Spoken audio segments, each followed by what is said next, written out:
So what's up mga ate ko, for today's video, pag-uusapan natin yung mga client na hindi na-approve sa car loan. Number one, ito sobrang dami nito, yung may mga CMAP. May mga previous loan ka, delayed payment, or existing credit issue.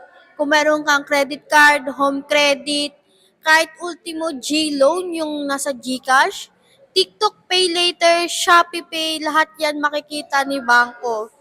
Number two, yung mga sasakyan na kakakuha mo lang kahit sabihin mo na, ma'am, sinurrender naman namin yan sa kasa, record pa rin po yun. Record kayo na nagbalik kayo ng sasakyan sa kasa kahit hindi pa siya tapos. Pangatlo, insufficient.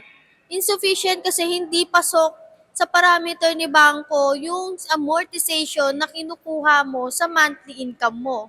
Anong ibig sabihin nun? Halimbawa, ang kinukuha mong monthly amortization na sasakyan is merong 20,000 monthly. Ita times 3 mo yun, so 20,000 times 3, 60,000. Ang sahod mo, 50,000 lang. Ang sahod mo, 40,000 lang. So, hindi ka pasok sa parameter ni bangko kasi ano nga ba yung ipababayad mo sa mga bills mo? Tulad ng Meralco, water, internet, pangkain mo. Kaya laging times 3 si bangko kung mag-compute ng monthly amortization mo.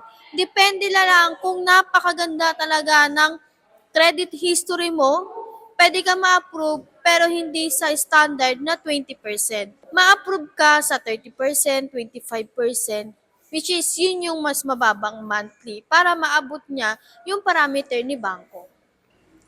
Lastly, bukod sa CMAP, ito talaga yung pinakadahilan kung bakit nade-decline mabilis ang status ng bangko, ang duplicate decline. Ano nga ba yung duplicate decline? Yun yung mga client na pinagsasabay-sabay yung mga agent nila. Or, nag-apply na doon, nag-apply na dito, tapos mag-a-apply sa akin. Tapos yung mga naunang application is decline na. Tapos susubukan pa ulit mag-apply sa akin, made-decline po ulit kayo. Bakit? Kahit hindi nyo pa po sabihin sa akin na hindi kayo nag-apply sa iba, makikita ko po yung malalaman ko nakapag-apply na kayo sa iba kasi ang magiging status sa inyo ni bangko is duplicate decline. So ngayon, nalaman mo na ano kaya yung status sa'yo ng agent mo.